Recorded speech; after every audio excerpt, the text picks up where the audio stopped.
तो लोकसभा की कार्रवाई जारी हो चुकी है। चलिए आपको दिखाते हैं सीधे लाइव तस्वीरें।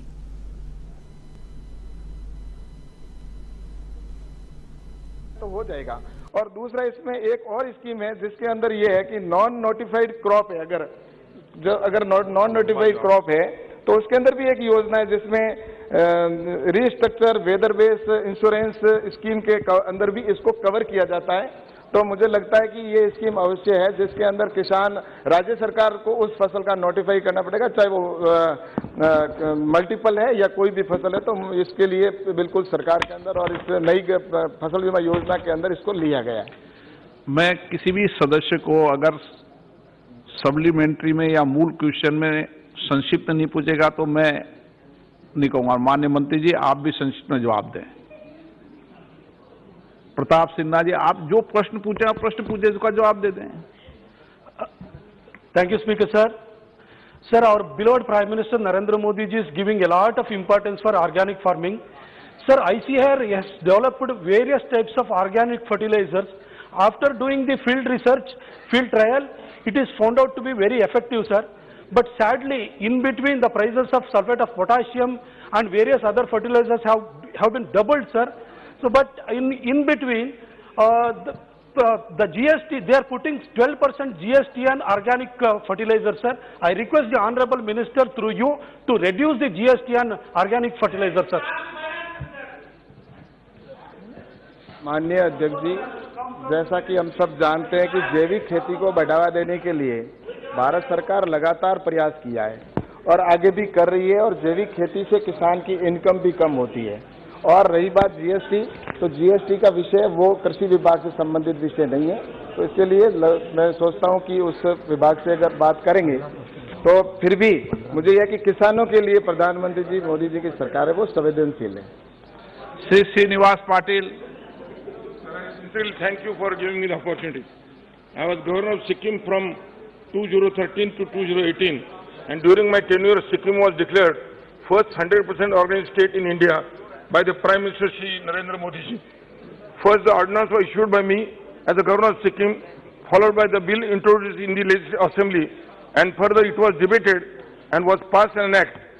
The act prohibited use of dangerous chemical fertilizers and poisonous pesticides by farmers. विभिन्न प्रशासकीय विभागों के अंतर्गत 76,969 पदों पर नियमित नियुक्तियां प्रदान की गई एवं 1,554 पदों का अधियाचन उत्तराखंड लोक सेवा आयोग की प्रेषित किया गया है। उत्तराखंड अधीनस्थ सेवा चयन आयोग द्वारा परीक्षाओं को आधुनिक व नई टेक्निक से कराए जाने की दृष्टि से ऑनलाइन परीक्षाएं प्रारंभ की गई। ग्रामीण क्षेत्रों में ऊर्जा की आवश्यकताओं की पूर्ति तथा कृषकों को स्वरोजगार के अवसर प्रदान किए जाने के उद्देश्य से मुख्यमंत्री सौर स्वरोजगार योजना अंतर्गत 8% ब्याज दर पर ऋण उपलब्ध कराया जा रहा है।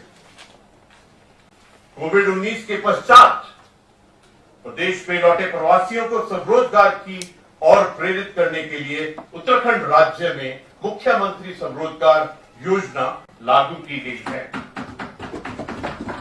समस्त सेवा योजना कार्यालय एवं कैरियर काउंसलिंग सेंटर के माध्यम से कैरियर वार्ताओं का आयोजन किया जा रहा है। राज्य के युवाओं एवं युवतियों को रोजगार सृजन हेतु मुख्यमंत्री ई रिक्शा कल्याण योजना के अधीन ई रिक्शा खरीद हेतु 9% वार्षिक ब्याज दर पर ऋण वितरित किया जा रहा है। दीनदयाल उपाध्याय ग्रामीण कौशल विकास योजना अंतर्गत ग्रामीण युवाओं को प्रशिक्षित कर 1,510 युवाओं को रोजगार उपलब्ध कराया गया। रोजगार परक व्यवसायिक प्रशिक्षण कार्यक्रम के अंतर्गत 24,398 युवाओं को प्रशिक्षित किया गया, जिसमें 6,501 युवाओं को रोजगार प्राप्त हुआ है तथा 9,616 युवाओं द्वारा स्वरोजगार अपनाया गया। राज्य के प्रत्येक जिले से 2 उत्पादनों को चिन्हित करते हुए उनके उत्पादन को बढ़ावा दिया जाने हेतु एक जनपद 2 उत्पाद योजना प्रारंभ की गई है। छोटे व्यवसायियों एवं उद्यमियों को मजबूत बनाने की दिशा में मुख्यमंत्री स्वरोजगार अति सूक्ष्म नैनो उद्यम योजना के अंतर्गत 50,000 रुपए तक का ऋण बैंकों के माध्यम से उपलब्ध कराया जाएगा। मुख्यमंत्री सीमांत क्षेत्र विकास योजना के अंतर्गत प्रदेश के 9 सीमांत विकास खंडों में आवासित परिवारों को सतत आजीविका एवं स्वरोजगार के बेहतर संसाधन उपलब्ध कराते हुए सीमांत क्षेत्रों से पलायन रोकने का प्रयास किया जा रहा है। औद्योगिक प्रोत्साहन एवं आंतरिक व्यापार विभाग भारत सरकार के अंतर्गत बौद्धिक संपदा भारत द्वारा राज्य के 7 उत्पादों यानी कमाऊं च्योरा ऑयल, मुंशियारी राजमा, उत्तराखंड का भूटिया धन, उत्तराखंड एपड़, उत्तराखंड रिंगाल क्राफ्ट, उत्तराखंड ताम्र उत्पाद एवं उत्तराखंड थुलमा को जियोग्राफिकल इंडिकेशन प्रदान किए गए हैं। राज्य में लॉजिस्टिक सुविधाएं विकसित करने के उद्देश्य से वाणिज्य मंत्रालय भारत सरकार द्वारा logistic is across different states में भारत का प्रदर्शन राज्य का प्रदर्शन टॉप इंप्रूवर की श्रेणी में रहा है और राज्य की रैंकिंग 19वें स्थान से 13वें स्थान पर आ गई है।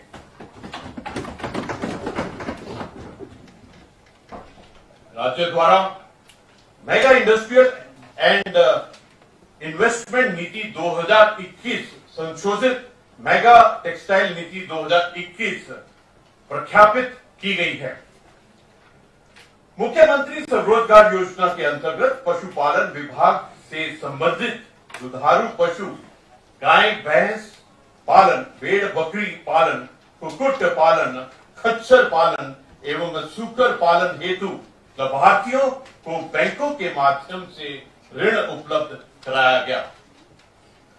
बद्री नस्ल की गौ पशुओं के उन्नयन हेतु फील्ड परफॉर्मेंस रिकॉर्डिंग का कार्य प्रारंभ किया जा रहा है तथा राजकीय पशु प्रजनन प्रक्षेत्र कालसी में देसी नस्ल की गायों में ovum pickup in vitro fertilisation and field embryo transfer की स्थापना की गई है। पशुधन की मृत्यु से पशुपालकों को होने वाली आर्थिक क्षति से बचाने हेतु पशुधन बीमा योजना संचालित की जा रही है।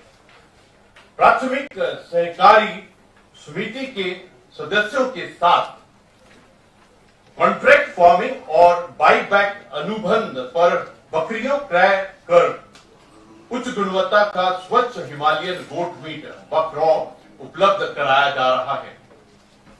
प्रदेश में ग्राम स्तर पर गठित 4,244 दुग्ध उत्पादक सहकारी समितियों के सदस्यों द्वारा 1,92,000 लीटर दूध प्रतिदिन औसत रूप से उपार्जन किया जा रहा है। मत्स्य की क्षेत्र खाद्य और पोषण सुरक्षा के साथ मत्स्य पालकों की आर्थिक समृद्धि में योगदान देने हेतु